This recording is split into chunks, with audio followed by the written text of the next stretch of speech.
I'm going to go over a lot of facts in this video, and it's going to probably scare a lot of people. But I do have hope at the end of this video, so stick around. The United States just hit $38 trillion.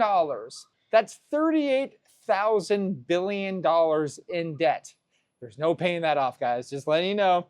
And that was done in 70 to 75 days, okay? At the beginning of this year, just in January, US was printing $1 trillion every 90 days. And a couple of months later, the US was printing $1 trillion every 80 to 85 days. Now we're printing $1 trillion every 70 to 75 days. And I've been saying since 2020, when I hopped on this channel, when Heidi allowed me to get on this channel, I've been saying that the US is going to be printing $1 trillion eventually every single day. And people were like, oh, you're crazy. That's never going to happen.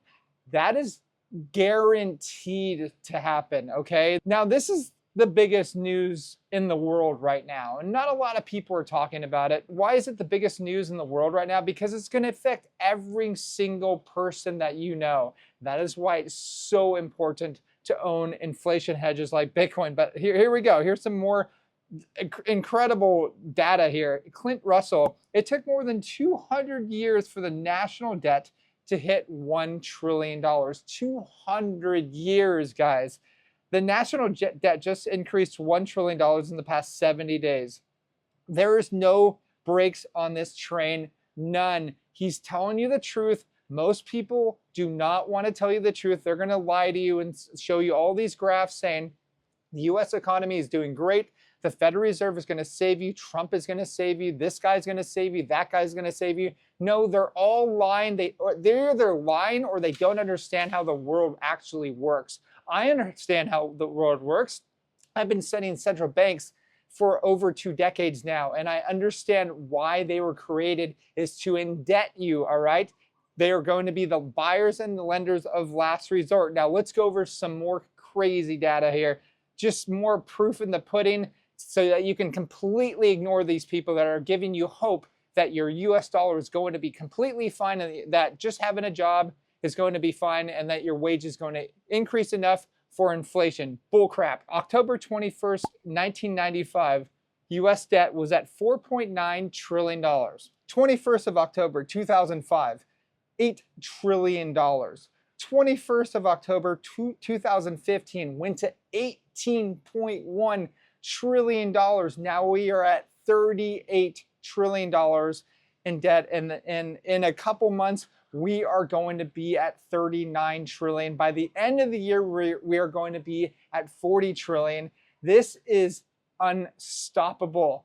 Quit wasting your time voting and doing other stupid things that your politicians want you to do or central banks want you to waste your time. Start learning how to buy Bitcoin first off and holding them in your own wallet, not an ETF, not an exchange so you can get liquidated, okay?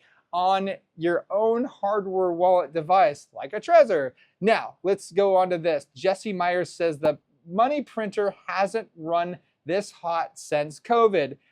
Global M2 money supply is now at $137 trillion.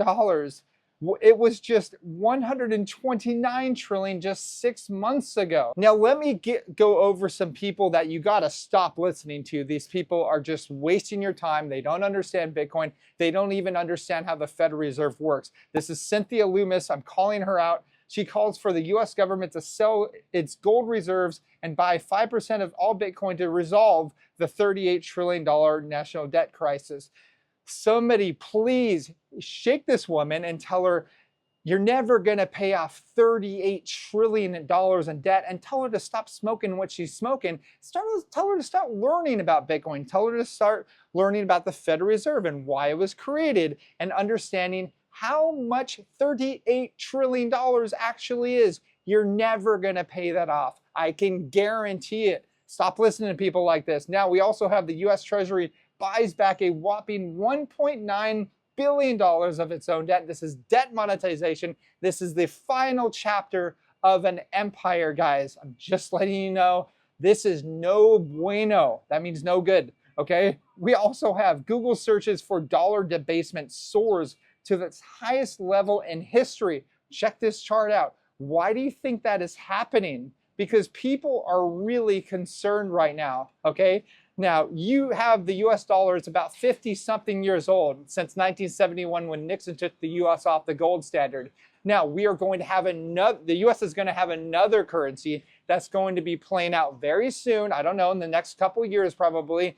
And that is going to be a CBDC or stablecoin. You know, those stablecoin regulations that everybody's cheering for, that is what's going to be used to pay out people that are now too poor to pay for their groceries or anything because you have food inflation, which is at pretty much an all-time high. Now they're going to need universal basic income, and that is what's going to be happening through stablecoins. They're going to easily be able to pay people stablecoins, and that is why they're pushing it so freaking hard right now. Now, is right now a great time to buy Bitcoin? I think any time's a good time to buy Bitcoin while you still can, while the US dollar still has a little bit of inkling of value to it. We are still at fear on the fear and greed index. So if you want to look at a good time to buy Bitcoin, it's when people are scared, when they hate it, when you're embarrassed to say you're in crypto. That is when you want to buy it, which is kind of right now because everybody thinks we're going to dump to who knows whatever, and people think we're in a bear market. I call BS. We're in a full-on bull market.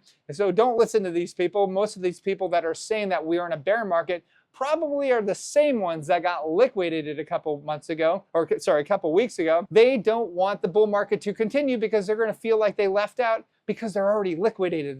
They have no skin in the game anymore. I do have skin in the game because Heidi and I have been very responsible. We stay out of debt, we stay out of leverage, and we played this space very well. Our biggest bag is Bitcoin. If you want some guidance in this space, you want some guidance and learn how to understand Bitcoin, learn how to play this game without getting liquidated, which we didn't, check out learningcrypto.com. I'm very proud of staying away from the crowd, staying away from everybody that's saying, oh, just 1x, leverage is fine. I said, no, I'm going to stick with zero leverage. I'm not going to be greedy because I know over the long run, we have hyperinflation to deal with, and Bitcoin is going to kick some serious booty when hyperinflation does hit. So anyways, check us out, learningcrypto.com. Bye-bye.